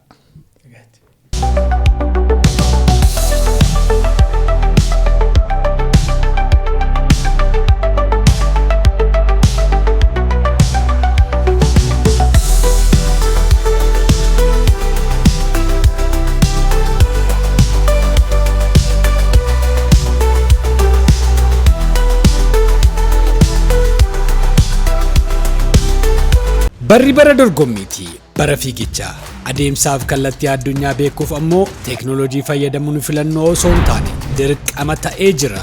Meeshaalee teeknooloojii sadarkaa qaroominni addunyaa irra ga'een oomishamanitti fayyadamuun addunyaa to'achuuf beekuu akkanumas hojii keessan ariifachiisuu yoo barbaadan ammoo Odaa Elektirooniksiin ani jiraa isiniin jedha. Bilbila iPhoneii Samsungii dhiyeenya oomishame akkanumas kanneen biroo laaptooppii gosa hundaa dhaabbileef dhuunfaattis yoo barbaadan Odaa Elektirooniksiin Boolee gamoo waldaa misooma Oromiyaa darbii tokkoffaarra nu bira kottaa malee hunduu jiraa isiniin jedha. Odeeffannoo dabalataa yoo barbaadan duwwaa 91143 7 jedhaatiin nu bilbila yookaan TikTokii, Telegiraamii, Feesbuukii akkanumas weebsaayitii keenya Odaa Elektirooniks jechuun daawwadha. Odaa Elektirooniks meeshaalee teeknooloojii qulqullina qabaniif